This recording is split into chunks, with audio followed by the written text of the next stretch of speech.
Thank you. I want to discuss with you this afternoon why you're going to fail to have a great career. I'm an economist. I do dismal. End of the day, it's ready for dismal remarks. I only want to talk to those of you who want a great career. I know some of you have already decided you want a good career. You're going to fail too, because, goodness, you're all cheery about failing. Canadian group, undoubtedly. Those trying to have good careers are going to fail because really good jobs are now disappearing. There are great jobs and great careers, and then there are the high workload, high stress, blood-sucking, soul-destroying kinds of jobs, and practically nothing in between. So the people looking for good jobs are going to fail. I want to talk about those looking for great jobs, great careers, and why you're going to fail. First reason is that no matter how many times people tell you, if you want a great career, you have to pursue your passion, you have to pursue your dreams, you have to pursue the greatest fascination in your life. You hear it again and again, and then you decide not to do it. It doesn't matter how many times you download Stephen Jay's Stanford commencement address, you still look at it and decide not to do it. I'm not quite sure why you decide not to do it. You're too lazy to do it, it's too hard, you're afraid if you look for your passion and don't find it, you'll feel like you're an idiot. So then you make excuses about why you're not going to look for your passion. And they are excuses, ladies and gentlemen. We're going to go through a whole long list. Your creativity and thinking of excuses not to do what you really need to do if you want to have a great career. So for example, one of your great excuses is, well, great careers are really and truly, for most people, just a matter of luck. So I'm going to stand around, I'm going to try to be lucky, and if I'm lucky, I'll have a great career. If not, I'll have a good career. But a good career is an impossibility, so that's not going to work. Then your other excuse is, yes, there are special people who pursue their passions, but they are geniuses. They are Stephen Jay. I'm not a genius. When I was 5, I thought I was a genius, but my professors have beaten that idea out of my head long since. And now I know I am completely competent. Now you see, if this was 1950, being completely competent, that would have given you a great career. But guess what? This is almost 2012, and saying to the world, I am totally, completely competent, is damning yourself with the faintest of praise. And then, of course, another excuse. Well, I would do this, but, well, after all, I'm not weird. Everybody knows that people who pursue their passions are somewhat obsessive, a little strange. Okay, you know, a fine line between madness and genius. I'm not weird. I've read Stephen Jay's biography. Oh my goodness, I'm not that person. I am nice. I am normal. I'm a nice, normal person, and nice, normal people don't have passion. But I still want a great career. I'm not prepared to pursue my passion, so I know what I'm going to do, because I have a solution, I have a strategy. It's the one Mommy and Daddy told me about. Mommy and Daddy told me that if I worked hard, I'd have a good career. So if you work hard and have a good career, if you work really, really, really hard, you'll have a great career. Doesn't that, like, mathematically make sense? Not. But you've managed to talk yourself into that. You know what? Here's a little secret. You want to work really, really, really hard? You know what? You'll succeed. The world will give you the opportunity to work really, really, really, really hard. But are you so sure that that's going to give you a great career when all the evidence is to the contrary? So let's deal with those of you who are trying to find your passion. You actually understand that you really had better do it. Never mind the excuses. You're trying to find your passion, and you're so happy. You found something you're interested in. I have an interest. You tell me. You say, I have an interest. I say, that's wonderful. And what are you trying to tell me? Well, I have an interest. I say, do you have a passion? I have an interest, you say. Your interest is compared to what? Well, I'm interested in this. And what about the rest of humanity's activities? I'm not interested in them. You've looked at them all, have you? No, not exactly. Passion is your greatest love. Passion is the thing that will help you create the highest expression of your talent. Passion, interest, it's not the same thing. Are you really going to go to your sweetie and say, marry me? You are interesting. Won't happen. Won't happen, and you will die alone. What you want is passion. It is beyond interest.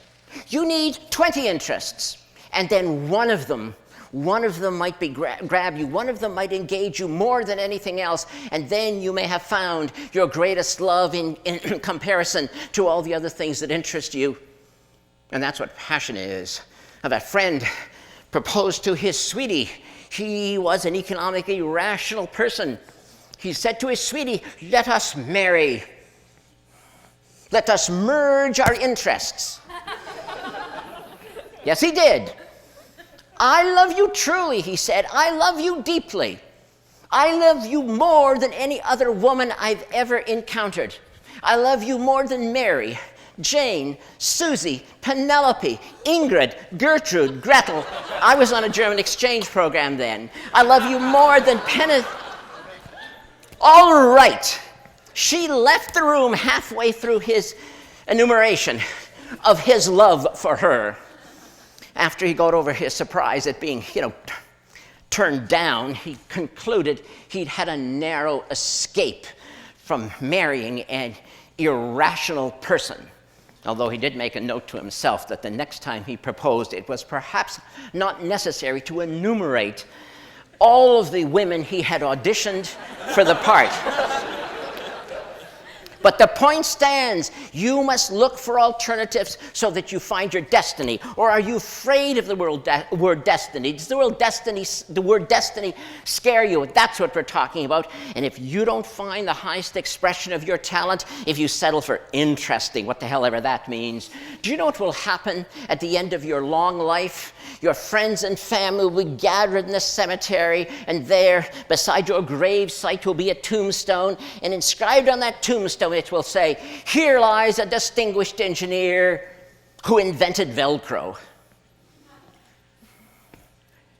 But what that tombstone should have said in an alternative lifetime, what it should have said if it was your highest expression of talent, was, "Here lies the last Nobel laureate in physics, who formulated the grand unified field theory and demonstrated the practicality of warp drive." Velcro indeed. One was a great career. One was a missed opportunity. But then there are some of you, in spite of all these excuses, you will find your passion, and you'll still fail. You're going to fail because you're not going to do it, because you have invented a new excuse. Any excuse to fail to take action. And this excuse I've heard so many times. Yes, I would pursue a great career, but of value. Human relationships, more than accomplishment. I want to be a great friend. I want to be a great spouse. I want to be a great parent, and I will not sacrifice them on the altar of great accomplishment. What do you want me to say? Now, do you really want me to say now, tell you, really, I swear I don't kick children? Look at the worldview you've given yourself. You're a hero no matter what. And I, by suggesting ever so delicately that you might want a great career, must hate children. I don't hate children. I don't kick them. Yes, there was a little kid wandering through this building when I came here, and no, I didn't kick him. Of course, I had to tell him the building was for adults only and to get out. He mumbled something about his mother, and I told him she'd probably find him outside anyway. Last time I saw him, he was on the stairs crying. What a wimp. Well, but what do you mean? That's what you expect me to say. Do you really think it's appropriate that you should actually take children and use them as a shield? You know what will happen someday, you ideal parent, you. The kid will come to you someday and say, I know what I want to be. I know what I'm going to do with my life. You were so happy. It's the conversation a parent wants to hear because your kid's good in math and you know you're going to like what comes next. Says your kid, I have decided I want to be a magician. I want to perform magic tricks on the stage. And what do you say? You say, that's risky, kid. Might fail, kid. Don't make a lot of money at that, kid. You know, I don't know, kid. You should think about that again, kid. You're so good at math. Why don't you? And the kid interrupts you and says, but it is my dream. It is my dream to do this. And what are you going to say? You know what you're going to say? Look, kid, I had a dream once too, but.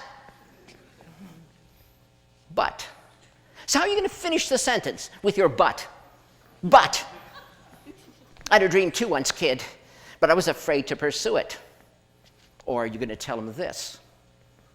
I had a dream once, kid, but then you were born.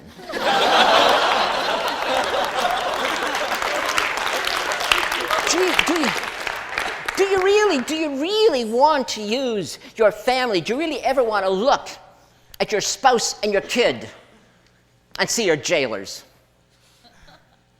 There was something you could have said to your kid when he or she said, I have a dream. You could have said, looked the kid in the face and said, go for it, kid. Just like I did. But you won't be able to say that because you didn't. So you can't.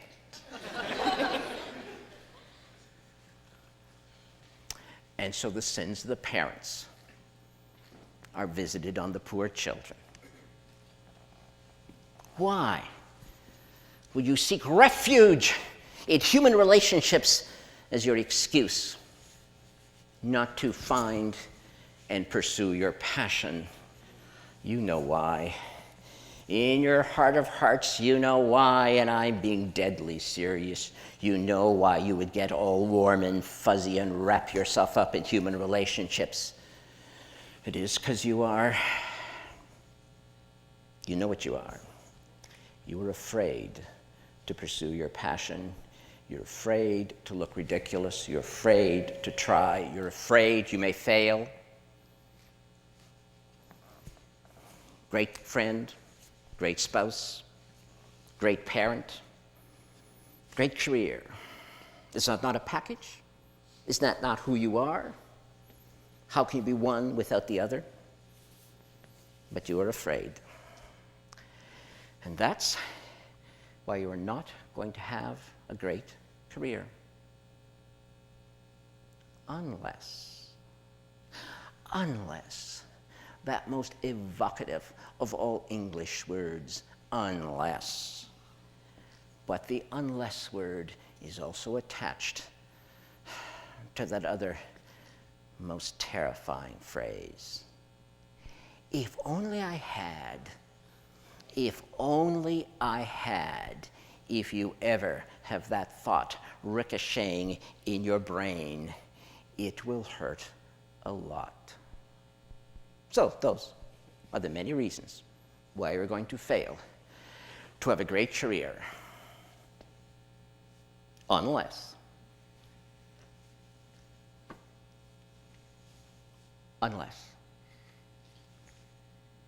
Thank you.